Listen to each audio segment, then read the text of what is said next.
Welcome back to My Bloody Valentine, our two-part Valentine Day special. If you're just joining and haven't listened to the first part of this special, I suggest you do so.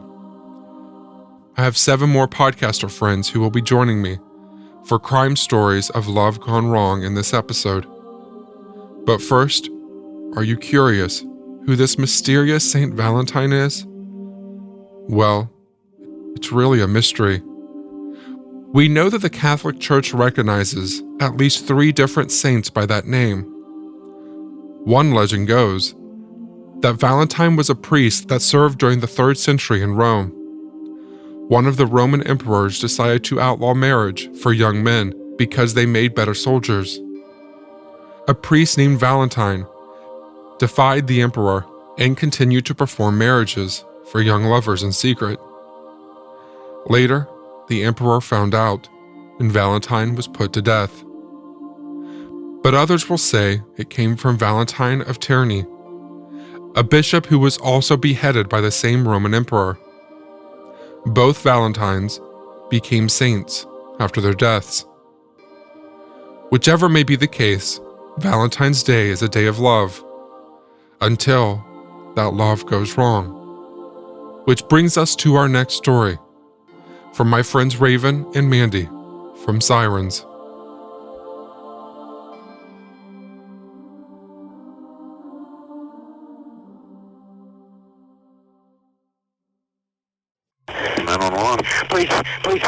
Please send an ambulance, please. What's the problem? My wife, I think my wife is dead. Sir? Please, listen, I'm a doctor. I've been trying CPR. Please send somebody, quick. Is she not breathing? No, she's not breathing. I don't get pulse, please. Okay. Hurry. You're doing CPR on her? Yes, I'm trying. Yeah, I'm going to hang up so I can continue, All right. please. We'll be right there. Okay. February 14th, 2001, Susan Hamilton had been strangled and brutally beaten in her own bathroom. Her naked body was discovered by her husband, John, that Valentine's Day morning. Dr. Hamilton was an OBGYN doctor who had privileges at several different Oklahoma City hospitals, one of which I worked at. I was an office manager for a doctor and would see him in the doctor's lounge on several occasions. So according to Dr. John Hamilton himself, he had been up at dawn for a 7 a.m. surgery at an outpatient clinic. That surgery was over by 8 a.m. and afterwards, John stopped by the hospital where he had another procedure scheduled for later that morning. Afterwards, the doctor decided to swing back home. He was only at home for a few minutes because at 9 a.m. his pager went off. It was the hospital calling him to get back for a second surgery. By 9:30, he was scrubbing up for the operation, a complicated removal of a tumor. The procedure went off without a hitch, and later, none of the other doctors reported anything at all unusual in his behavior. By 10:45, he was on his way home again, which is when he says he discovered Susan in a pool of blood. So the timeline was extremely tight for the doctor to even be considered as a suspect. Investigators found a Valentine's Day card at the scene from Susan to John, and it was opened. The card had been found inside John's Jaguar.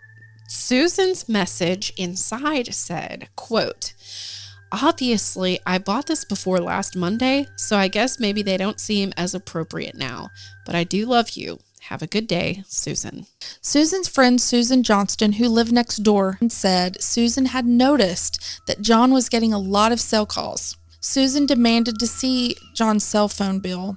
She finds a huge number, and I'm talking close to 100 phone calls to this phone, back and forth to John. And she gets very suspicious and confronts John about it.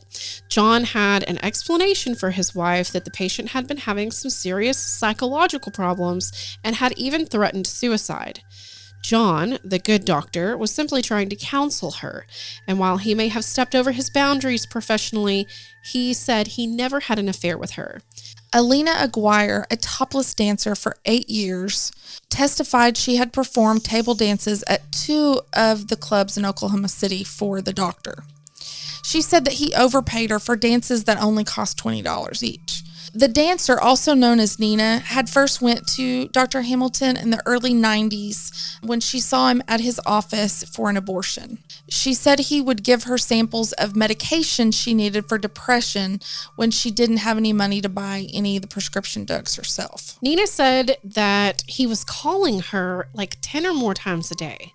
And on February 8th, after Susan learned of the cell phone calls, that Dr. Hamilton wrote Nina in a letter saying he could no longer be her doctor. The dancer said Hamilton told her that he loved his wife and didn't want to get a divorce. Soon after arrival, the investigators started questioning Dr. Hamilton himself. By then, there'd been that neighbor's tip about problems in the Hamilton marriage from Susan, the next door neighbor. The doctor's behavior in the minutes after finding Susan dead seemed off. Hamilton had told the 911 operator he was performing CPR, but when the first responders showed up, firefighter David Bradbury arrived on the scene, and he thought there was something odd about the way that the doctor was performing the chest compressions. David Bradbury said, quote, "He had one hand on her chest, one hand on her abdomen.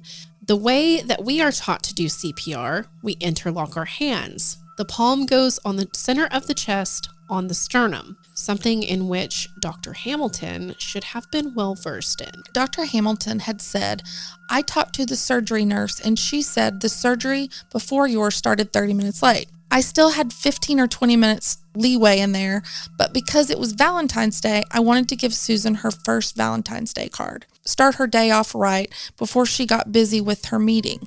And Susan's getting ready, trying to get dressed, and we kissed. I gave her Valentine's card. She went to the closet and got one and gave it to me." It is also stated that by Susan's daughter that Susan had threatened divorce in December, but decided against it and to go to therapy with John. This was just 2 months prior to the murder. As the detectives looked more closely into the doctor's timeline that day of surgery, they learned that the second surgery, originally scheduled for 9 a.m., hadn't actually started until 9:40 a.m. And why was it delayed? Because Dr. Hamilton was late. To investigators, that delay opened up the doctor's window of opportunity by up to an hour. Late that Valentine's Day afternoon, they arrested John Hamilton for the murder of his wife. The investigators then placed Dr. Hamilton in the back of the police car. And it was there that they kind of noticed odd behavior. Detective Teresa Sterling said that he was acting very upset. He was banging his head into the screen. He was jailed immediately and denied any bail. She was talking about leaving him, and so the motive was lost love. Believing that Susan Hamilton's threat of divorce was enough to make the doctor snap, prosecutors developed a theory that the couple had argued that morning after exchanging the cards. The doctor then came back later with murder on his mind. In December of 2001, Dr. John Hamilton was being tried for her murder. The medical examiner had determined that Susan had been strangled with 2 neckties, but her fatal injuries came from being bludgeoned with a blunt object never found at the scene. Investigators had to interpret the blood evidence left behind, and for that, they hired a bloodstain expert named Ross Gardner. Gardner carefully examined everything the doctor had been wearing that morning. A lot of the blood on his clothing could be explained by his attempt to administer CPR, but the expert looked at John's shoes, the left one in particular. The shoes were found near Susan's body. John said that they fell off his feet as he was attempting to revive her.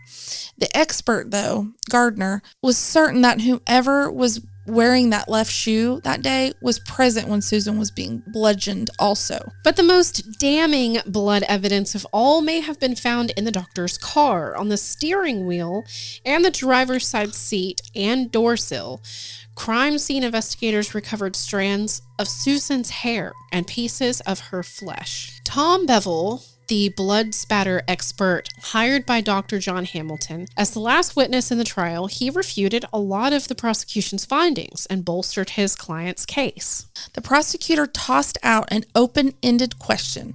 "Well, Mr. Bevel, is there anything that the state experts of Oklahoma City Police Department missed in their examination of the evidence?" The blood spatter expert on the stand on the payroll of the defense, something he noted and what would later be regarded as the atomic bomb of the trial of Dr. John Hamilton. It was about that bloody shirt taken from the doctor. He said, "In my examination, I found additional blood that was not talked about anywhere on the inside of the right cuff." The defense expert was saying that Dr. John Hamilton most likely created those bloodstains by bashing his wife's skull. On redirect, Dr. Hamilton's lawyer tried to defuse the bombshell testimony, but his argument would not be enough. It took the jurors just 2 hours to reach their verdict. The doctor realized he'd been scuttled by his own man.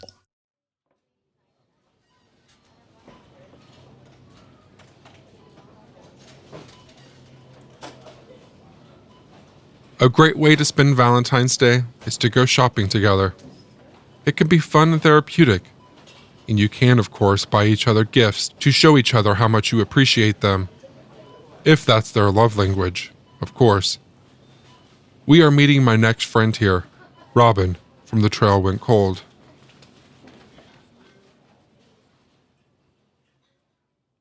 So for this Valentine's Day special, I'm going to be discussing the perfect Valentine's-themed cold case, as it involves a couple who got married on Valentine's Day, the husband being found murdered on Valentine's Day exactly 1 year later, and his wife becoming a suspect.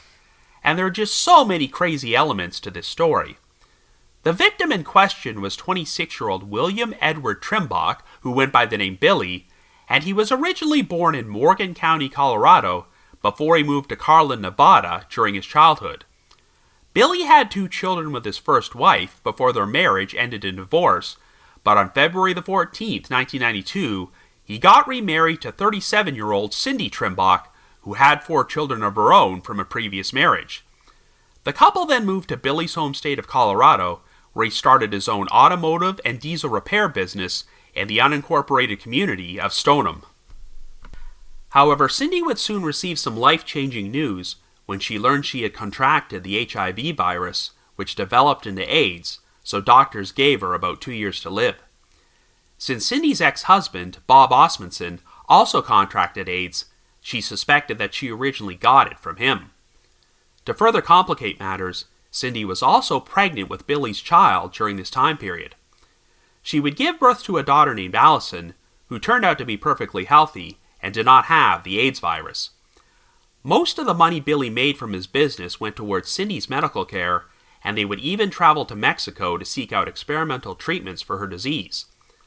Well, on the couple's 1-year wedding anniversary, which happened to be Valentine's Day in 1993, Cindy contacted the Weld County Sheriff's Office in order to report Billy missing, claiming that she had not seen him since the previous morning of February the 13th.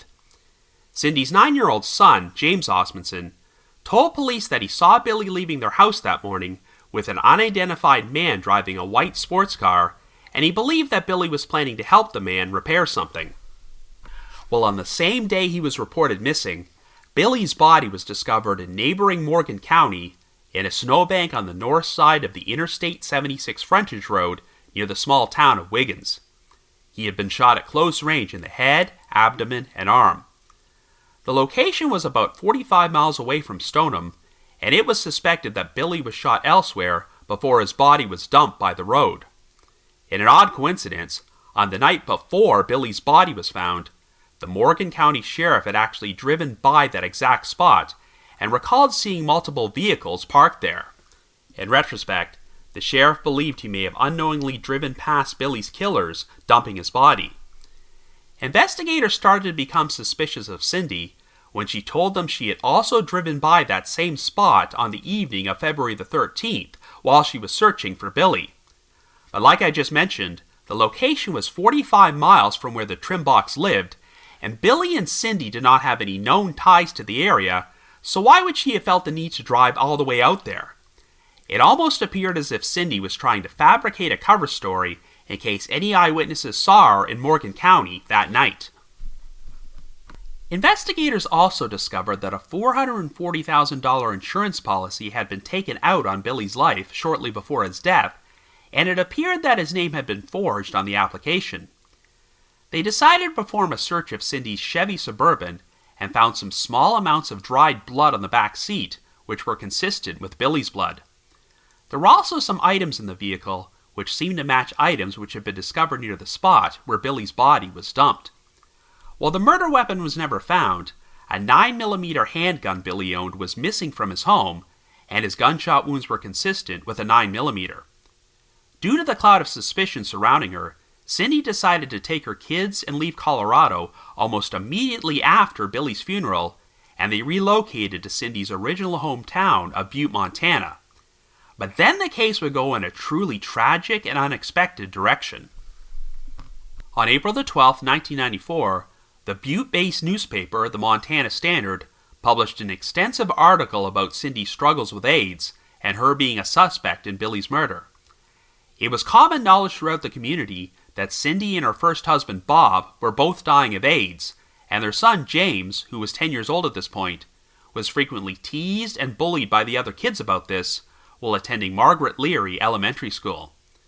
Well, it appeared that James finally reached his breaking point because on the very same morning that the Montana Standard ran their article about his mother, James showed up at school with a .22 caliber pistol.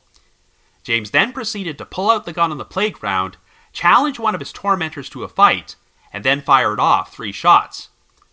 One of the shots wound up striking an 11-year-old student named Jeremy Bullock in the head behind the ear. Jeremy died the following day, and to make the situation even more tragic, he was not one of the kids who had been bullying James and was only caught in the line of fire. At the time, James was considered to be the youngest school shooter in American history, though that record has since been broken. Given his young age, James was too young to be charged with murder, so he was sentenced to 2 years in a residential psychiatric treatment center and wound up being placed in foster care following his release. By that point, James's mother and father had both died due to complications from AIDS, with Cindy passing away on March 1st, 1995, at the age of 40. Morgan County investigators eventually decided to travel to Montana to re-interview James, and he finally admitted that his story about having seen Billy leave their house with a man in a white sports car was false, and he had lied to protect his mother. However, even though Cindy is now deceased, the authorities do not consider this case to be closed, as they believe that she hired at least 2 people to kill Billy. Over the years, various informants have told law enforcement that a drug dealer from the municipality of Fort Morgan had bragged about murdering Billy with an accomplice. It's been reported that one of these potential suspects was ready to confess to the crime, but his attorney would not allow him to be interviewed, and he decided to kill himself in 1998. The other potential suspect appears to be a man named James Samuel England, who was arrested in April of 2008 on unrelated burglary and car theft charges, and publicly named as a person of interest in Billy's murder by the Morgan County Sheriff's Office. But it seems apparent that investigators lack the necessary evidence to file murder charges against England or anyone else who might be involved. In 2018, on the 25th anniversary of the crime, the authorities did confirm that the investigation was still open, and they believed there was still a killer on the loose in rural Colorado. Well, we have now officially reached the 30-year anniversary of the crime, but unfortunately, the murder of Billy Trimbach continues to remain unsolved. So yes, I'll say it. I guess you could say, the trail went cold. And happy Valentine's Day, I guess.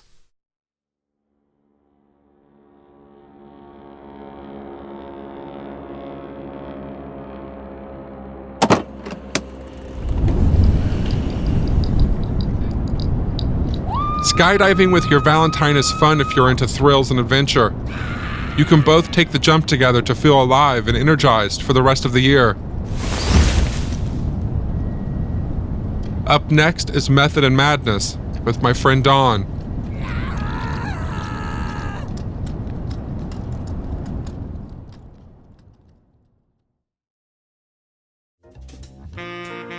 Sweetheart, my true heart, I know there are girls with more shapely bodies, but I'm not carrying what they have. I have the greatest part of all blessings, a noble man's deep, true, eternal love. How impatient I am and will be. I want to look up into your dear face for hours as you touch my body close. The words, the language, it was all indicative of the time period a century ago, the roaring 20s, prohibition, jazz, and Americans bringing the latest gadget, radios, into their living rooms. But these words were not lyrics from a ballad. No, these words were written in lead pencil, on paper, found amongst other torn letters just like it, in the grass, near the two bodies, on Philip's farm. It was there under a crabapple tree in a field of goldenrod, outside New Brunswick, New Jersey, that the lovers were discovered that Saturday, September 16, 1922, purely by chance. It was a man and his underage girlfriend that came across the scene while out for a walk. It was obviously foul play. The couple was lying on their backs, next to each other. She was dressed in a polka dot dress and stockings, her legs crossed. He, in a dark suit, his coat torn and muddy from being on the ground for so long, and his Panama hat pulled down over his face. His right arm was outstretched, and propped against his foot was a business card that identified him. It read, Reverend Edward W. Hall, Church of St. John the Evangelist, New Brunswick, New Jersey. The 41-year-old pastor of the local church was a victim of a homicide, a single bullet to his right temple. His companion was 33-year-old Eleanor Reinhardt Mills, a soprano in the church choir. Her wounds hinted that the killer, or killers, had targeted her more aggressively. She had 3 bullet wounds to her head, and underneath a scarf covering her neck, a deep laceration to her throat. And it would be determined years later, her tongue had been cut out. The pair had been dead for at least 36 hours. The scene, including the placement of the 2 bodies, suggested a purposeful, thought-out act of murder and staging, from love letters strewn about the bodies to the way the bodies were positioned. She called him Babykins. He called her his Wonder Heart. The 2 victims, it turned out, were married, but not to each other. Their affair began about 4 years previously in the church, igniting rumors and prompting whispers of a scandalous nature, a pastor, a member of the choir, love letters tucked safely inside hymn books and passed back and forth to each other on Sundays. Now, in a symbolic display, those letters were out in the open, the affair exposed, the rumors confirmed, the whispers now of a different, darker nature. Victim Eleanor Mills was married to James Mills, an officer of the church. Victim Reverend Edward Hall was married to Frances Stevens, a wealthy heiress. She was insistent that the relationship between her husband and Mrs. Mills was purely platonic, not romantic in nature. The killer clearly wanted the public to believe otherwise. But despite the not-so-subtle staging of the scene and potential for oodles of evidence, this double homicide was mishandled from the start, from the police arguing over jurisdiction to reporters handling the Reverend's business card, from the curious public flocking to the grassy area to snag pieces of dirt, to peeling bits of bark from the crabapple tree to keep as souvenirs. And that mishandling had a significant impact on the investigation. What could have been an open and shut case would drag on for years. Meanwhile, the tabloids were salivating. The crime had everything that sells newspapers: love, lust, betrayal, jealousy, violence, mystery. Some headlines in the following weeks read, Murder of popular pastor and choir leader stirs entire state, and When Murder Lifts a Small Town's Lid. And the news was spreading outside of that small town and outside of that state. At breakfast tables all over the country, folks would sit down with their cup of coffee and their newspaper, eager to see what the latest headline would be. The tabloids out of neighboring New York City fanned the fire and kept the country's interest in the case. So much so that today, it's been said, those tabloids may have been the reason a trial finally took place. They relentlessly reported on the lack of progress in the case, with headlines like, "Sorry Spectacle of Justice" and "Hall slain a year ago, but justice slumbers." Accusations had been aimed in all sorts of directions. At the couple who discovered the bodies, then to the spouses of the victims, of course, but ultimately, it was Reverend Hall's widow, Frances, her brothers, and her cousin that became official suspects, accused even by an eccentric woman that swore she witnessed the murders, despite doubts about her credibility. And it wasn't until 4 years later, the same amount of time that the lovers' romance had sustained, that a trial took place in nearby Somerville, New Jersey. The defendants were the Reverend's widow, Frances, and her brothers Henry and William. Their destiny, if convicted, was the electric chair. It made sense. Like a Shakespearean tragedy, the two lovers' ardent affair found out, their written expressions discovered in a drawer by a jealous wife, the heroic brothers coming in to defend her honor, a confrontation by moonlight, and then the final scene as the two traitors, the star-crossed lovers, meet their demise, with more violent attention paid to the young mistress in an additional act of vengeance. But alas, in the end, it was a comment in an article from the Daily News on November 20th, 1922, that predicted the outcome. Quote, "Indictments will either be returned or the case will be forever relegated to the annals of unsolved crimes." And so it was the latter. The trial ended in December of 1926 with no convictions. All three suspects were acquitted, and a century later, those murders, still discussed in a more modern sense on social media and Reddit forums. Books have been written, theories tossed around, but the case remains officially unsolved. Although only 3 people stood trial for the Hall Mills murder, and all 3 were acquitted, what happened on Phillips Farm in late September 1922? Was it the Reverend's wife? Had she discovered the truth about her husband's affair? Did she insist his relationship with Eleanor Mills was platonic as part of a greater plan to maintain innocence? Or was it Eleanor's husband, the officer of the church, who set out one evening to kill his wife, the mother of his 2 children, and her prominent lover? Or another theory that it was the work of the Ku Klux Klan, who had been active in areas of New Jersey in the 1920s. If only that crab-apple tree could talk. The true extent of the romance between Edward Hall and Eleanor Mills, their love for one another, would live on through those letters they'd poured their hearts into, along with diaries they had each kept and wrote in daily to express how much they missed each other, how one couldn't live without the other. Those writings would become their legacy.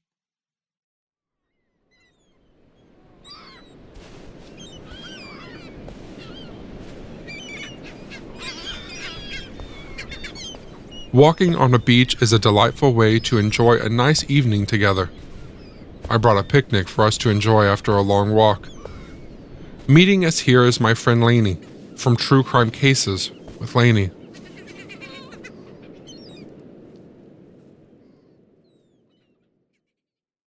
A swinger's lifestyle can be great for some, or it can be problematic for others. For one newly married couple, a wild night of sex and drugs turned deadly. Okay, On to the show.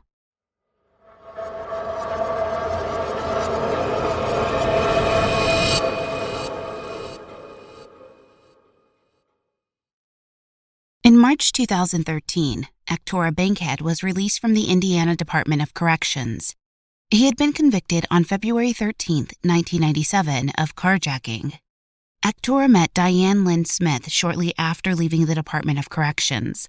After dating for a week and only knowing each other for less than 4 weeks, they married on April 23, 2013.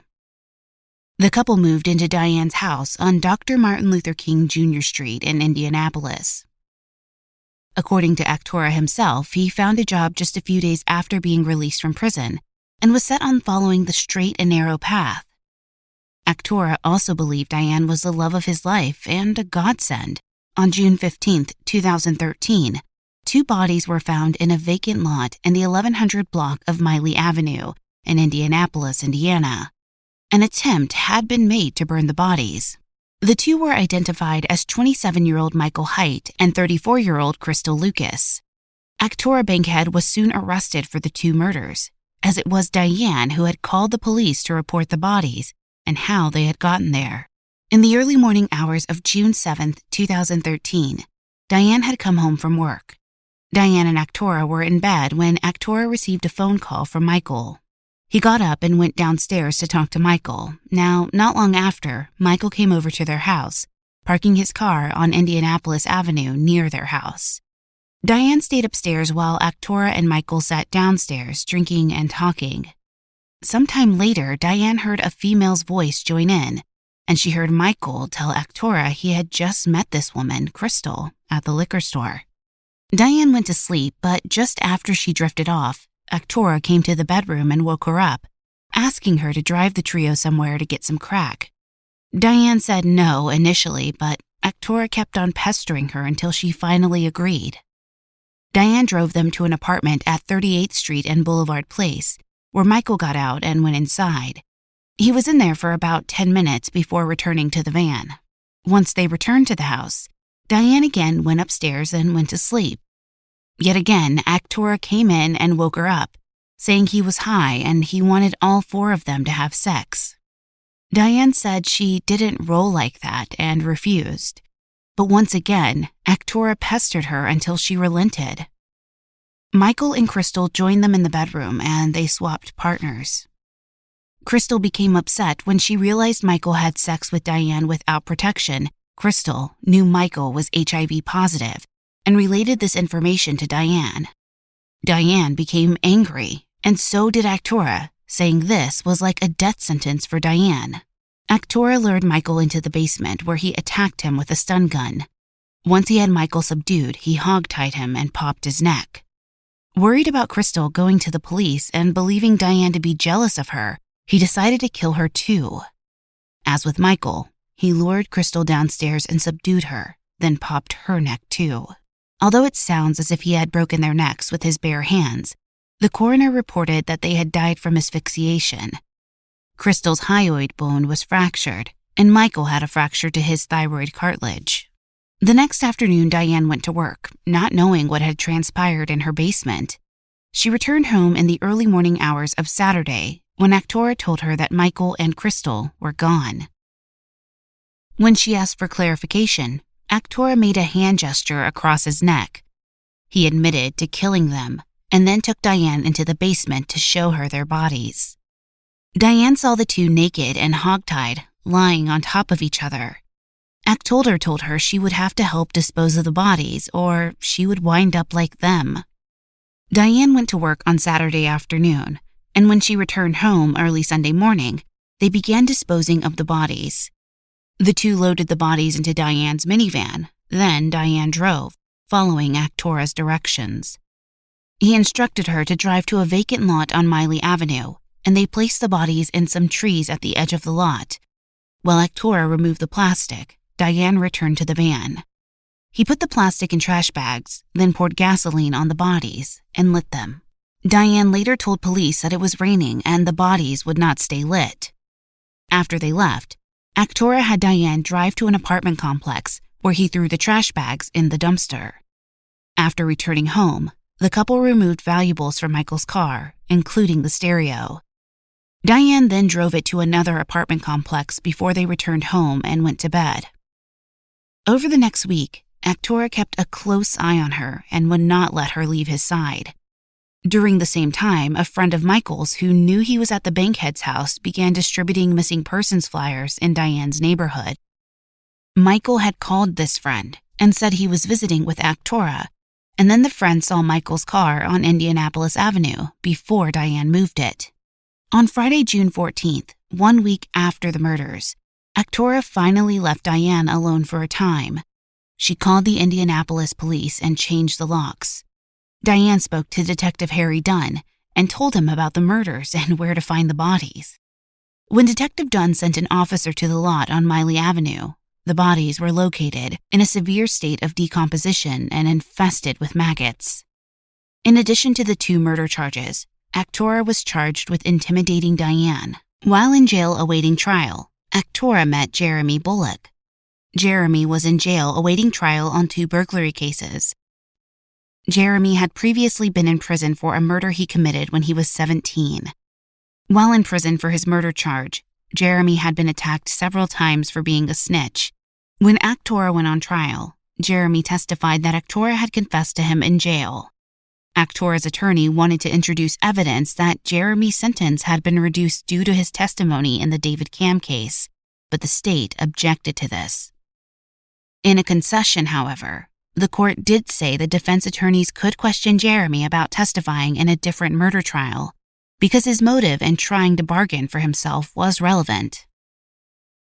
The defense questioned Jeremy about his involvement with the 2006 murder trial and his sentence modification afterwards. They also mentioned his current charges and the expected sentence. Interestingly, they also discussed how in October 2014, Jeremy had written a letter to a judge asking for leniency in his probation revocation case since he was cooperating with some murder cases in Marion County. Additionally, in the 9 months he had been in jail awaiting trial, Jeremy had written 8 letters to the Marion County prosecutor, each one talking about other defendants, most in jail on murder charges. Despite the somewhat uncanny knack Jeremy seemed to have for hearing confessions, Actora was found guilty on 2 charges of murder, but not guilty on the intimidation charge. He was sentenced to 125 years in prisons, 60 years on one charge, 65 years on the other. Actora appealed his sentence, stating the prosecution prejudiced him by showing the photo of the bodies riddled with maggots. However, this photo was never shown during the trial, only mentioned. He also appealed because his defense was limited by not being able to mention the David Cam trial. The third point of the appeal was the dubiousness of Diane's testimony. All 3 points were overturned and the sentence affirmed. On the second point, the appeals court said his attorneys were able to question Jeremy Bullock without mentioning David Cam's name. The appeals court also said that the dubiousness of Diane's testimony was not valid because she was not the sole witness. Because Michael's friend knew that Michael was at the Bankhead's home, he also testified. Diane was never charged with anything, a fact that leaves Actora Bankhead puzzled and angry. In writings he did, available on the internet, he claims she was a master manipulator and a pathological liar. He says he did not have anything to do with the murders and accuses Diane, but this leaves some questions such as how did she get the bodies out of the house on her own? And how did she commit the murders? Actora continues to appeal his sentence and is confident he will get it overturned someday. He writes from prison and wants to sell his work to try and earn money for a better defense. He claims he was railroaded from day one and says investigators overlooked obvious clues he was not involved, although he does not say what these are. Nothing about Diane could really be found, except she filed for divorce on June 26, 2015, and the divorce was granted on September 28, 2015. A detailed obituary was not located for Crystal, just a passing mention about her services, which were held several weeks after her body was found. However, an obituary was found for Michael Haidt. His family said he had a loving heart and was the epitome of a Southern gentleman. His smile, lit up a room.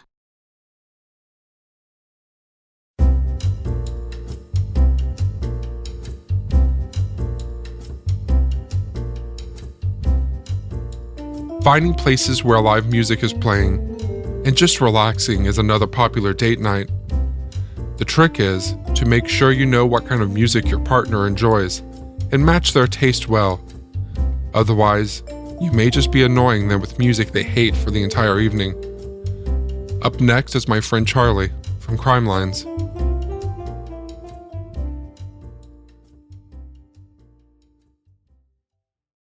It is a story of love that turned to control and then to murder.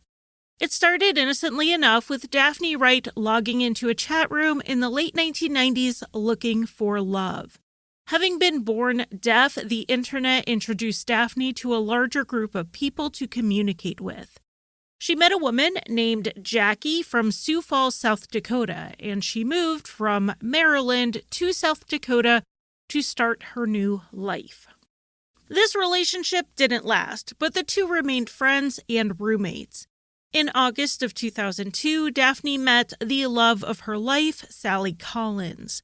Sally and Daphne left the state for a little while, but when they decided to move back to Sioux Falls, Jackie welcomed them to live in her house to help out with the bills. The problem was that Jackie and Sally didn't get along well, in part due to this tension and in part due to her cooling feelings towards Daphne. Sally moved out. She found an apartment in a complex known as the Deaf Apartments because a lot of deaf people live there. Though Sally had taken a big step away from her 4-year relationship with Daphne Wright by moving out, they were still seeing each other off and on, with Daphne growing more and more anxious as she was losing control of Sally's heart. While playing cards one day at the local deaf club, Sally met 42-year-old Darlene Vandergiesen, and the two became fast friends. It was a friendship that made Daphne jealous, believing that Darlene was trying to steal Sally from her. It was an irrational jealousy because Darlene only dated men, and she and Sally were and always would be just friends. One night in late January 2006, Daphne went over to Sally's apartment unannounced and found her hanging out with Darlene. Daphne's anger boiled over and she started signing to Darlene that she was ruining her relationship with Sally. Sally told Daphne to leave, and when she refused, Sally then asked Darlene to leave just to defuse the situation. As Darlene left, Daphne made an obscene gesture towards her. Daphne and Sally continued to argue until Sally called the police and the police told Daphne to go. Daphne stormed off, telling Sally she would be very sorry. Then, 5 days after the argument, Darlene Vandergiesen didn't show up to work. The next day, her parents reported her missing. A family member told the police that Darlene had been getting some insulting emails from a woman named Wendy Smith. These emails called Darlene fat and told her that she had elephant feet. Darlene didn't know anyone with the name Wendy Smith, so she believed it was someone using a fake name to send these emails. The police took Darlene's computer in for a search and found the emails. Based on some of the specific grammatical errors, the investigators deduced the writer was likely deaf like Darlene, and English was their second language after American Sign Language. In continuing to check Darlene's inbox, they also found an email from Daphne Wright that matched the same syntax from the emails that came from Wendy Smith. So they checked the IP on the Wendy Smith emails, and it led them right to downtown Sioux Falls to the home of Jackie, where Daphne was still living. At first, Daphne denied to the police that she sent the Wendy Smith emails, but eventually fessed up to it. Over the course of the interview, Daphne changed her story 7 times, but she denied having anything to do with Darlene's disappearance. She admitted she wanted Darlene to stay away from Sally, but she insisted that she and Darlene had smoothed things over after the argument at Sally's apartment. Based on the email sent and Daphne's changing story, the police got a search warrant for her house. And when they entered, they were immediately hit by a number of smells, the strongest of which were paint and cleaning chemicals. The smell grew stronger as they approached the basement door. When they headed down the stairs, they found swatches of blue paint on the walls and the floor and the stairs. Not an even coat, but rather a quick, spotty patch job. In scraping the paint, they found small amounts of blood, tissue, and bone fragments and bone chips. And in a trash can upstairs, they found a half-empty bottle of chainsaw lubricant and a receipt for a chainsaw. They sent the biological material to the lab to test it against Darlene's DNA. Believing that Darlene Vandergiesen had not just been killed but also dismembered by Daphne Wright, they began a landfill search. The next day, the DNA results came back on the blood and biological matter from the basement. It was Darlene's. Additional DNA from Darlene was found on the bumper of an SUV that Daphne regularly used. So even without a body, they felt they had enough to move forward with the significant amount of circumstantial and forensic evidence. 43-year-old Daphne Wright was arrested and charged in the murder of 42-year-old Darlene Vandergiesen. But this wouldn't continue as a no-body case for long. The search of the landfill continued, and 5 days after starting the search, Darlene's partial remains were found, along with additional evidence linking her to both Daphne's home and to Daphne herself. More of Darlene's dismembered remains were later found in a ditch in Minnesota. At trial, the state claimed that Daphne had lured Darlene to her house by telling her she was planning a Valentine surprise for Sally. Once she had her there, Daphne killed Darlene and dismembered her in the basement. Daphne's defense was the Robert Durst defense. Sure, the state could prove Daphne dismembered Darlene, but they couldn't prove she killed her. Perhaps Darlene had died falling down the stairs, and Daphne, afraid of being blamed, dismembered her body and tried to dispose of the evidence. The jury didn't buy it and convicted Daphne, but she was spared the death penalty. She remains in prison for murdering a woman she perceived as a romantic rival, who was really just being a good friend to the woman Daphne didn't just want to love, but to control.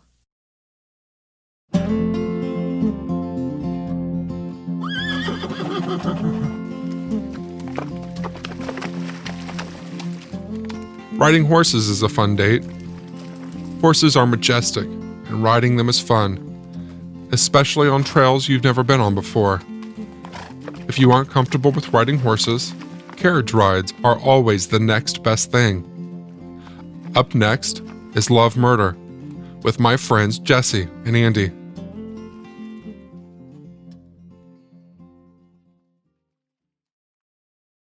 Love. Nothing else has the incredible power to move people like love. A mother's love can give them the strength to lift a car to save their toddler. It can inspire incredible works of art and literature. It can bring communities together. But the flip side of love is a very dangerous thing indeed. That kind of love is the kind that topples empires, burns down villages, and thirsts for revenge at any cost. After all, hell hath no fury like, well, anyone scorned. But today, yes, we are talking about a woman, and her name is Grace Lusk. In 1913, Grace was a prim 31-year-old schoolteacher who had recently moved to Waukesha, Wisconsin. She was incredibly well-read, she was well-traveled, she had been to Europe a couple times, and she had a sterling reputation as both an educator and a loyal friend. She was, however, a relatively shy individual, and it seemed like Grace had given up the idea of a grand love affair a long time ago in her life. She was pretty sure she wanted to stay single and be school marmish, for lack of a better word. That is, until she met the dashing Dr. David Roberts at a party. So Dr. Roberts was not only the local veterinarian, but he was also a wealthy man who ran a dairy operation, a cow tonic business. Go back. Cow tonic business, which I believe was some sort of special dairy cow medication. Because again, this is 1913-ish. And he had also published a series of veterinary textbooks that had netted him the big bucks. Not to mention, he reportedly had a fine head of hair and a big, bushy mustache. Two things I definitely look for in a man. Don't we all? The only problem was that Dr. Roberts had a wife. Well, this was hardly an obstacle for the Randy couple who began a torrid affair. The relationship went on in secret for nearly 4 years until Grace got sick of being the side piece and began to put pressure on her beau to ditch his wife and make her the new Mrs. Dr. Roberts. Got to get that cow tonic money. Now, David Roberts was very happy to carry on and put Grace off this idea. Well, Grace wasn't having it and wrote the following letter to Mrs. Mary Roberts, who was 52 years old to Grace's 35. Grace wrote, "It has been a desire with me for a long time to tell you finally about the state of affairs between Dr. Roberts and myself. You must have known for a long time that your husband's affections have passed from you, that he cared for someone else." She went on to quote a feminist writer in saying, "In the eternal triangle, our souls require the elimination of one character." Rough. Unfortunately, both women desired to eliminate the other. Dr. Roberts cowardly told his wife that Grace was simply an unstable spinster with a crush. This drove Grace to madness. She appeared on the Roberts' doorstep with a gun and threatened Dr. Roberts while begging him to choose her. The not-so-good doctor called the police to escort his lover back to her boarding house. The very next day, Mrs. Mary Roberts showed up at Grace's house and demanded an explanation for her, quote, asinine performance the night before. Wow. Man, they do not use words the same way they used to anymore. No. Grace showed Mary proof of the affair. There were some letters and photos of the two of them, at which point a furious Mary called her husband and demanded that he come to Grace's boarding house to have a conversation. As Dr. Roberts approached, he heard the sound of 3 gunshots ringing out. He ran to the door, and at the top of the stairs, he found his wife in a pool of her own blood, having been shot to death by his lover. Grace had then turned the gun on herself and was bleeding from the chest as Dr. Roberts flew up the staircase. "Where is my heart?" she asked her veterinarian lover, who then pointed to his own chest. Grace then fired the gun once more into her own chest, but did not succeed in killing herself. She survived. Oh my. 2 gunshot wounds? 2 gunshot wounds to the chest. Whoa. It took her nearly a year to be healed. So by the time she had healed, she went to trial where her ex-lover was the star witness against her. Dr. Roberts painted Grace as a delusional temptress who refused to leave her alone. The defendant stood up and screamed at the man she had once believed to be the love of her life. "That's not true," she screamed. "That's not true. Oh, you dog." Grace Lusk was found guilty and sentenced to 19 years in prison for the murder of her romantic rival, Mrs. Mary Roberts. Upon hearing the verdict, Spicy Grace leapt at the prosecutor and attempted to strangle him. Honestly, this is so dramatic. She went from not wanting to ever be with someone to killing someone to try to be with this dude. I think it was repressed. I think that she got to a certain age. I mean, we're talking about 1913 at this point. So 31 was considered a little bit over the hill. Yeah. I think at that point she was like, well, I'm going to dedicate myself to my students. New year, new me. I'm going to do this thing all on my own. And then she got a taste and she did not want to let it go. So 5 years later, the court pardoned her in 1923 due to her supposedly failing health. And she did get out and marry a brave soul named Edwin Brown, which goes to show that there really is someone for everyone. She then did pass away in 1930 at the age of 52. Speaking of marriage, that old dog, Dr. Roberts, was married a total of 4 times in his life.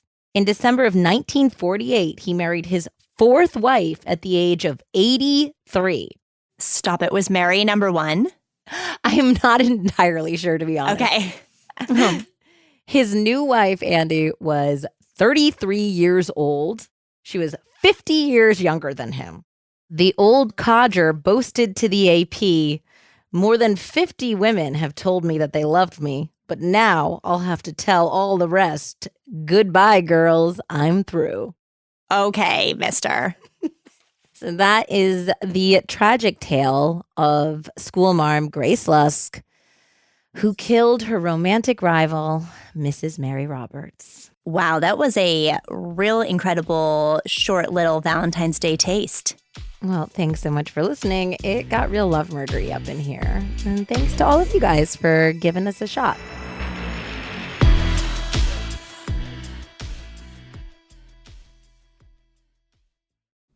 To close out this Valentine's Day special, my good friend Wendy and I will be sharing a story from my podcast, Foul Play Crime Series.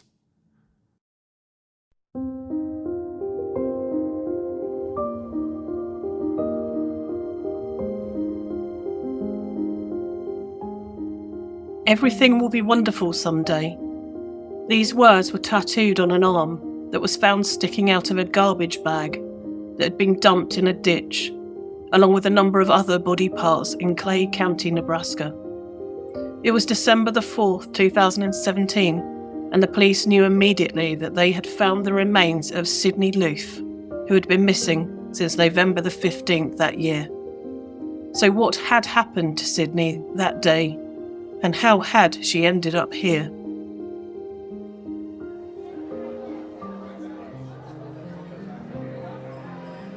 Let's go back to Wednesday, November the 15th, 2017.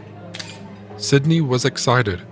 Last night she had been on a date with Audrey, a lady she met on Tinder, and they had hit it off straight away. Sydney had even sent a picture of the two of them together to her friend Brittany. Sydney applied her makeup and pulled on a cream shirt before grabbing her white Colombian brand jacket to complete her outfit. She took a quick selfie and posted it to Snapchat, saying "ready for my date," before heading out the door.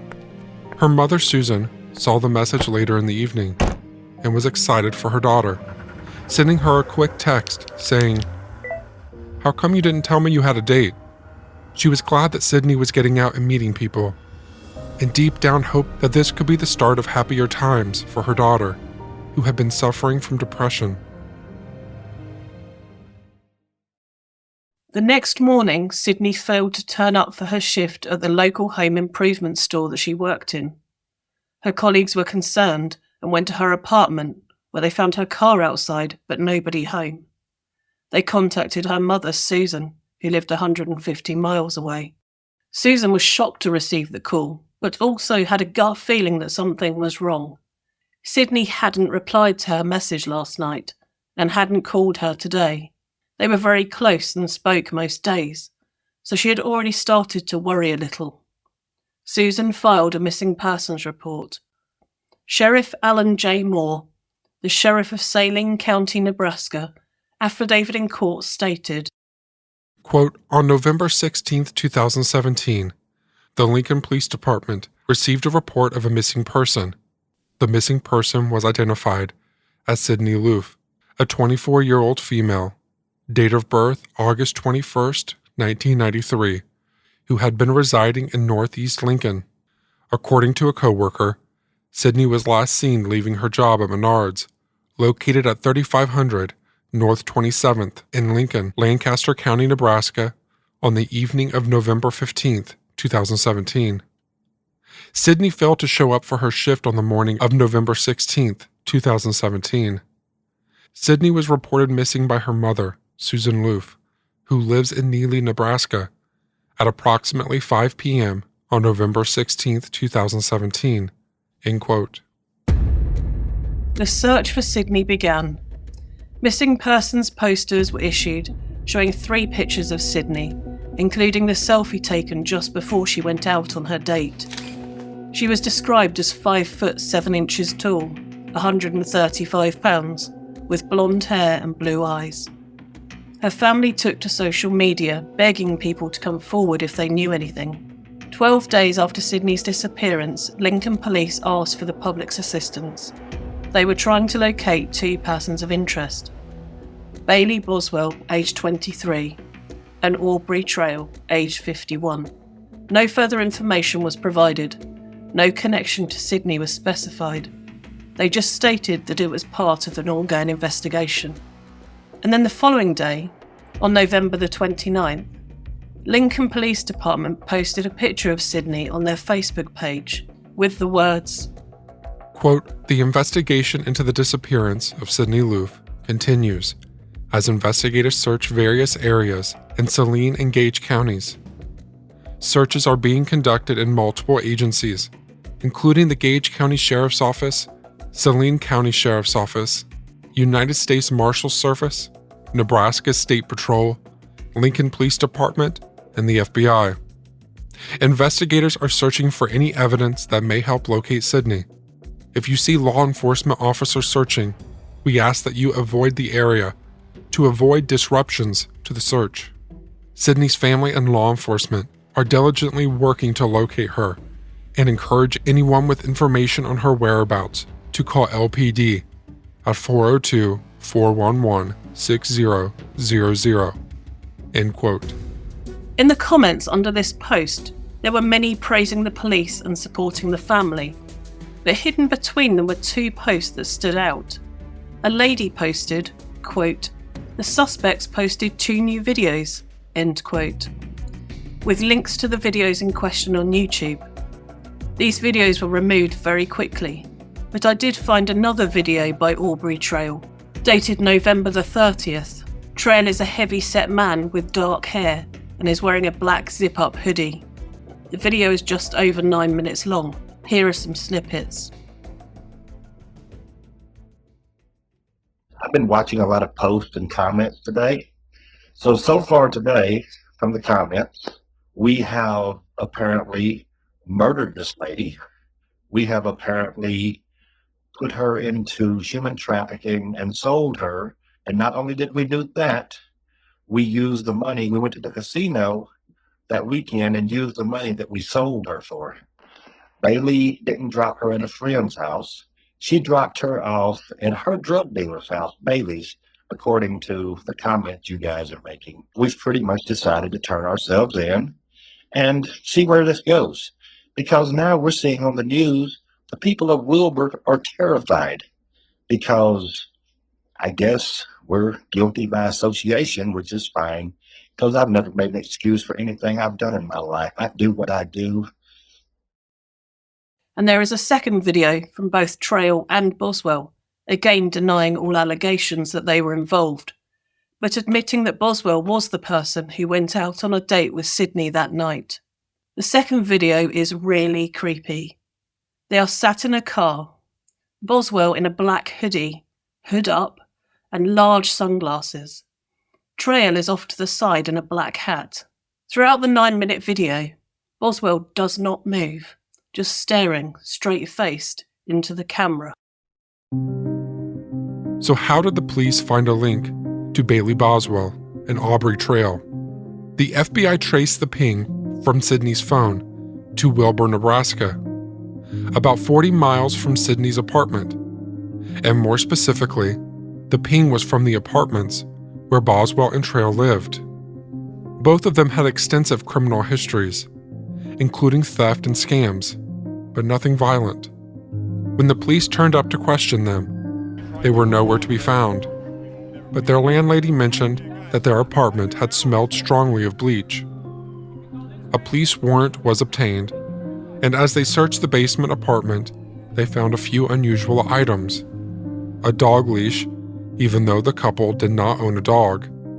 A sauna suit with a crotch cutout, zip ties, a hatchet, a plastic drop cloth smeared with blood, and a book on anatomy. The apartment was filthy, untidy, and cluttered. Apart from one room, which had been scrubbed clean, alarm bells were ringing. The police followed Boswell's cell phone data from the day that Sydney went missing, searching roadsides, ponds, and scrubland. It was along one of these roads the first garbage bag was found in a ditch, quickly followed by a further 12 in the surrounding area. Most of Sydney's dismembered, bruised body was recovered, apart from her upper left arm and her internal organs, which have never been found. The autopsy showed Sydney's cause of death as suffocation. Trail said that Sydney had died during a BDSM game gone wrong, and that Boswell was not involved. Both Trail and Boswell were charged with first-degree murder, conspiracy to commit murder, and improper disposal of human remains. Trail stood trial in June 2019. During the trial, many women testified who said that they had met Boswell on Tinder and been given money and luxury items to engage in group sex and scams with Trail and Boswell. It was like a cult. And the trial became even more bizarre when Trail rose from his seat, shouted, quote, "Sydney is innocent, I curse you all," end quote, and slit his throat with a sharpened pen. Trail survived. He also suffered 2 heart attacks and a stroke during his 3-week trial, but was finally convicted on all 3 counts and sentenced to death. This is what Trail had to say after his sentencing. I won't say I'm sorry, as that would be an insult to you after what I've put you through, and I won't ask for forgiveness as I don't believe there is such a thing. Boswell, whose trial took place in September 2020, was also found guilty on all 3 counts and sentenced to life imprisonment. Thank you for listening. Tinder can be fun, but it can also be deadly. Stay alert, meet in a public place, and stay safe. And happy Valentine's Day.